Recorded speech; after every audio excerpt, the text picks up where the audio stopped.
Well, thank you very much for your presentation. It was an absolute clinic on data-driven storytelling, so I really do appreciate that.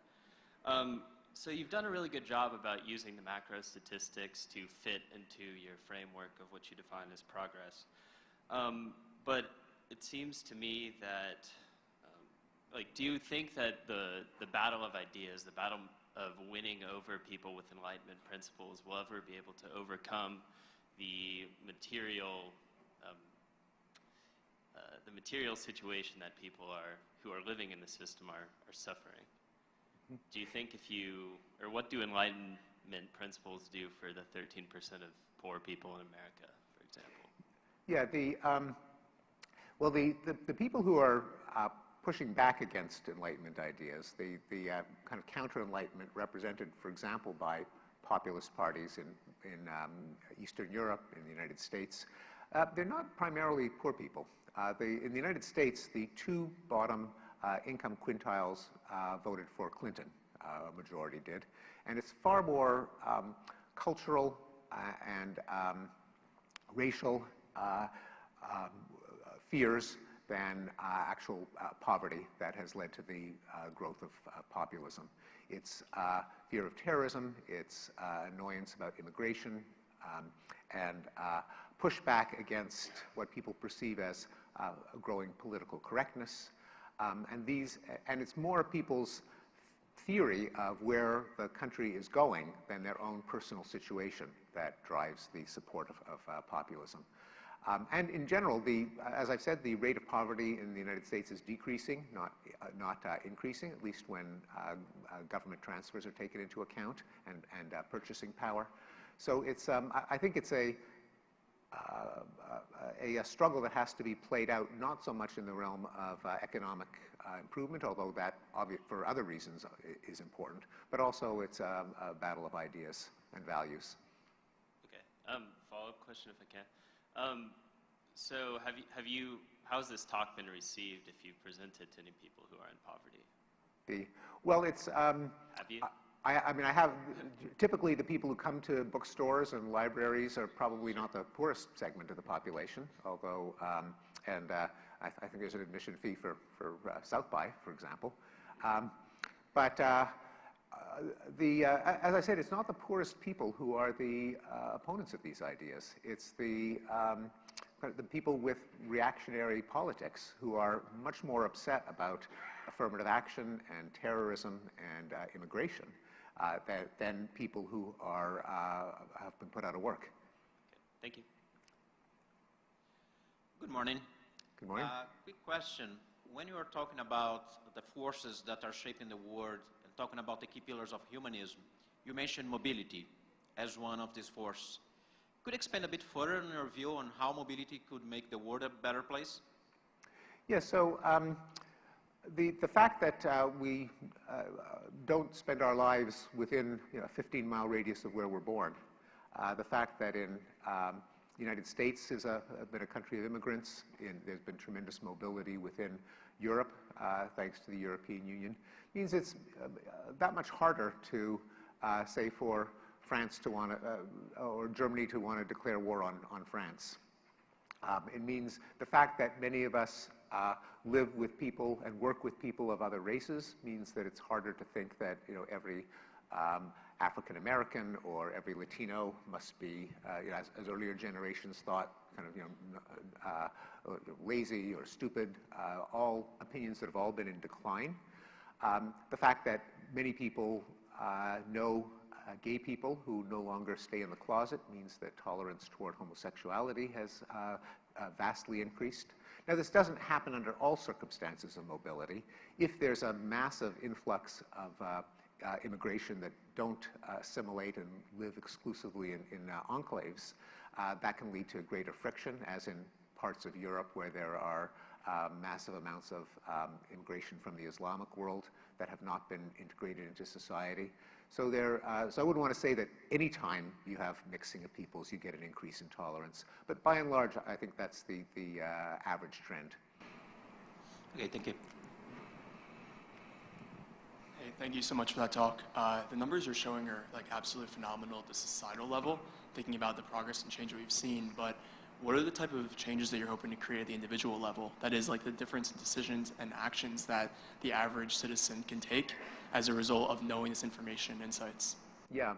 No, it's a good question, and the answer is not obvious. And there has been a disengagement of people from institutions.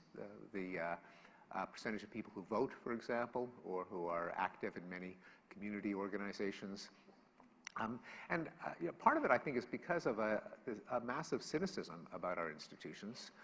You know, some of it may be even justified, given the very severe problems in American democracy, such as donations by the wealthy, such as gerrymandering, such as congressional, you know, gridlock and shutdowns. So there are problems in how democracy seems to be functioning, which leads to a kind of spiral of people disengaging from it all the more. I do think there needs to be an effort to recognize the severe problems that we have and to try to fix them, particularly in governance, but to remind people that improvement is possible. We have enjoyed it. It depends, though, on them engaging and being committed to those kinds of improvement. So that is a change in the culture of reminding people things really can get better if we try to make them better. At the deeply personal level, like how depressed you get when you read the news or are aware of the world's problems, that is another challenge, another kind of challenge, which is that it's a little, I compare it to the challenge of that when you reach adulthood, anxiety increases, you know, through the teens and 20s, partly because you leave childhood behind and you face all of the responsibilities of adulthood. And in some ways, we've done that as a society. If you go back to the 1950s, where happiness levels in the United States were a bit higher, anxiety levels lower. But on the other hand, they weren't anxious about things like, you know, racial segregation, the status of women, American interventions in other countries, like deposing leaders that we don't like, foreign policy blunders. They weren't as concerned about poverty.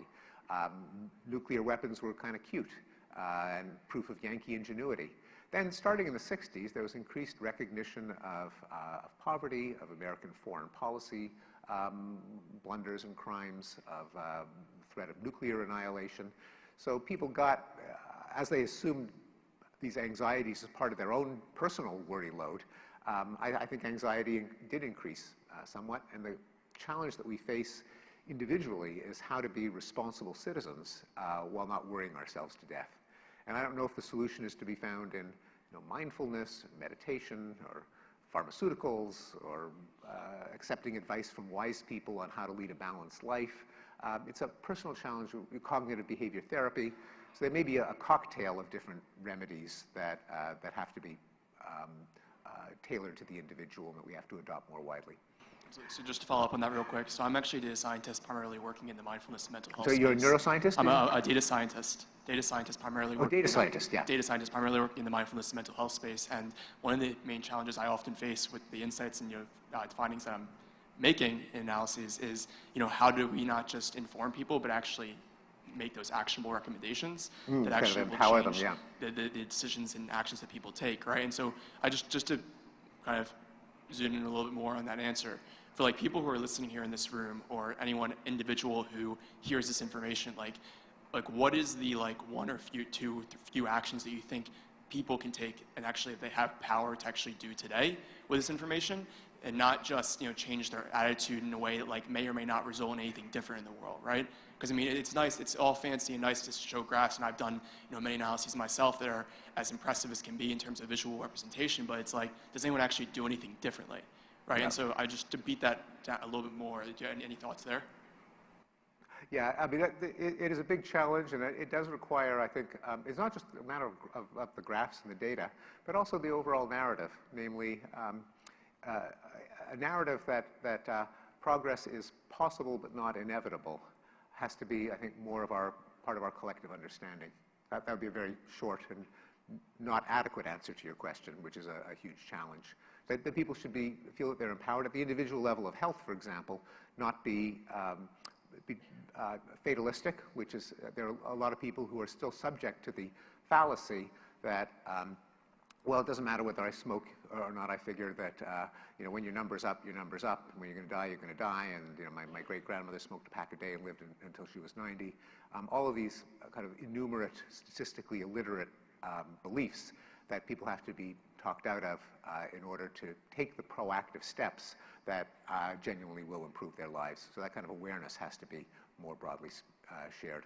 Thank you. Hi. Great presentation. Thank you for that. My question is super simple. What is the one book you think we should read in 2018? What is the one? One book we should read. One book we should read? Yeah.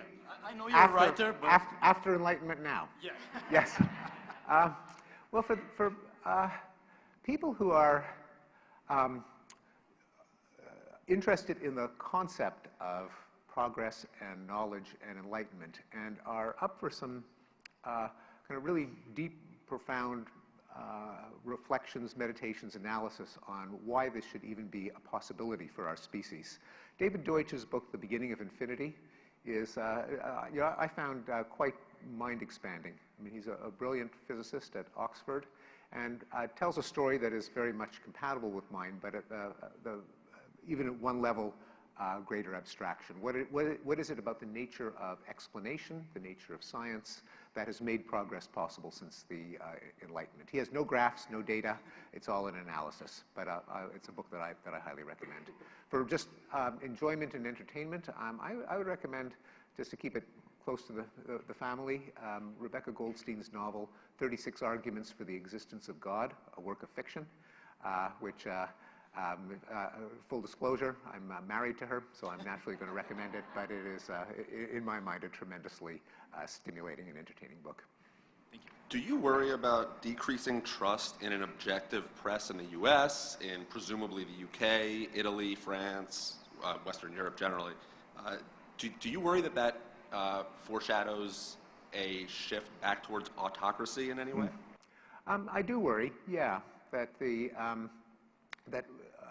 we've kind of been blindsided by the effects from, on the one hand, social media, on the other hand, a polarized traditional media landscape with highly ideological sources like Fox News and Breitbart into a fissioning of realities.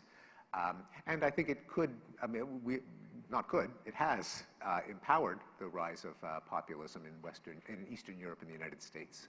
So yeah, I am concerned about it.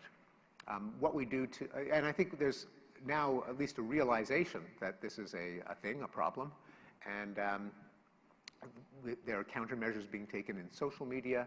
There is at least a germ of an awareness that filter bubbles, polarized networks are at least a problem, a concern that wasn't even really an issue on the horizon that was mentioned until recently. Now, I don't know if awareness of it as a problem will lead to solutions, but it's at least the first step. Thank you very much. Book signing downstairs. Thank you.